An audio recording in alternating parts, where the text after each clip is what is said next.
Okay, so you see I have everything back together. The main thing is you want to have an air box on. Don't run it without any air filter or air box. You'll lean it out, you do damage, and it's not good. The muffler here, make sure it's not going to go anywhere. Yeah, I have that problem bolt down there like everybody does. So that holds there. This is just because my drain plug, the screw fell out. So at the moment it's just rigged up to keep otherwise the gas comes out of the carb. So I got to zip tie this up before I go for a ride. But now that it's all back together, tires are back on the ground, everything's double checked and tight, you can go ahead and try to start it. Now, here's where I'm going to caution you every time. Don't get used to it, because if you do, you'll make a mistake and you'll really be pissed off.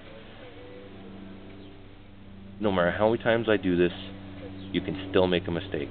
As I said, my impact gun didn't tighten the nut down properly last time. So what you're going to have to do is start it up, let it idle for a bit. Don't leave the bike unattended.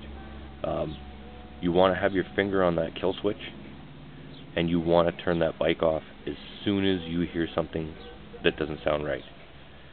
If you hear metal to metal, or a clink, or a tapping that you don't normally otherwise hear, it's probably that nut coming loose. And what happens is that outside plate comes off. It gets jammed between the cover and here, and then the crank gets damaged. When my nut fell off, I had already had the bike idling for 5 minutes or so. I lightly revved it. You'll hear me when I start it up. And everything seemed fine. Took it out of the yard, took it down the street, got around the block, stopped. I killed the bike as soon as I could, hit the brakes. You don't want to be, if you're rolling, you don't want it to continue to force that pulley around. So be cautious the first 10-15K. You want to know, you do some hard braking with the back tires. Make sure that belt isn't cracking that pulley loose. Don't just take it for granted.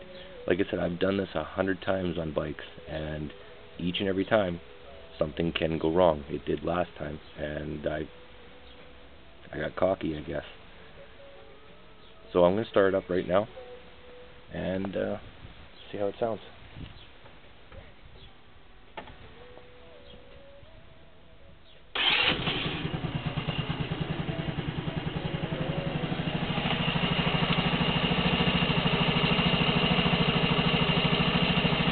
So let it idle a bit.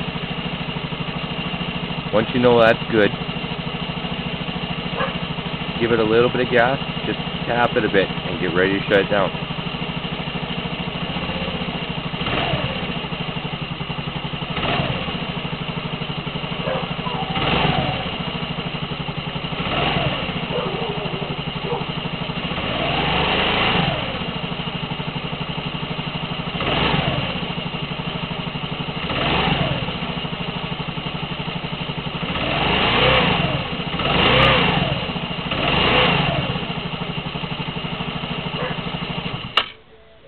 Shut it down, try again.